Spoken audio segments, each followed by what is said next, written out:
Colleges and universities in Canada are making billions off international students, but we've spoken to a number of students who say the system is broken. It's unacceptable that some private institutions have taken advantage of international students. There are, in provinces, the diploma equivalent of puppy mills that are just churning out diplomas. Those schools the minister is talking about are often entirely dependent on international student tuition payments. Some are located in strip malls and they don't provide a quality educational experience. Miller called them out after announcing last month that international students will need double the money previously required to study in Canada. And this week, Miller announced the federal government is temporarily capping the number of student permits for 2 years. Some of you asked us why this is happening and how we got here. Every day, thousands of students are being scammed and students are not prepared for success here. I spoke to that education consultant. He's recruited international students for 2 colleges in Ontario. Our job is to guide the students, choose the right program, explain them the challenges they might face here. We communicate directly with the college. But he says there's thousands of sub-agents who don't work directly with colleges and universities. He says many of those agents work for third parties on commission. They have never traveled to Canada. They have never visited any of the institutions they are sending the students. They send the applications to the aggregator. The aggregator submits the applications to college or university. Those third-party aggregators are widely known as education technology companies, or EdTech. They're online platforms that connect students with recruitment agents and schools. And some of those agents direct students to private colleges. Kolari told me the problem is particularly bad in the state of Punjab in India, but these aggregators also operate in other countries. In Nigeria also it is very bad. We'll find 1,000 people like that. CBC's The Fifth Estate went undercover in India 2 years ago and exposed the misleading sales pitch made by some recruitment agents in Punjab to students planning to study in Canada. They just care about the commission they're getting. You might have heard of those deportation protests that happened back in May and June.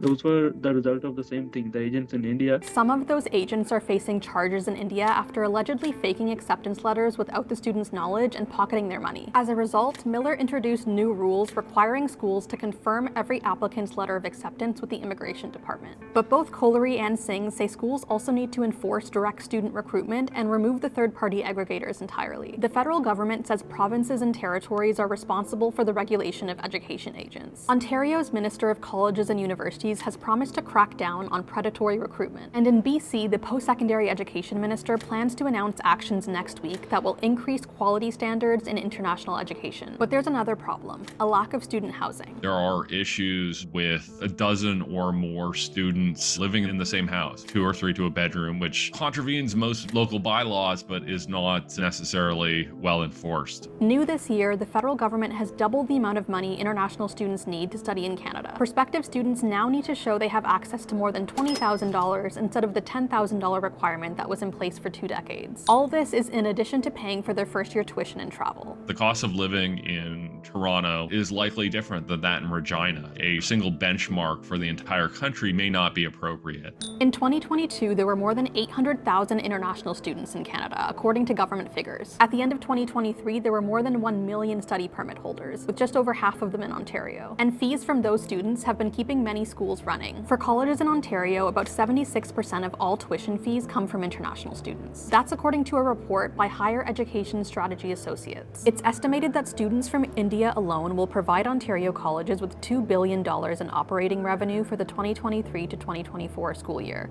That's slightly more than those colleges get from the provincial government.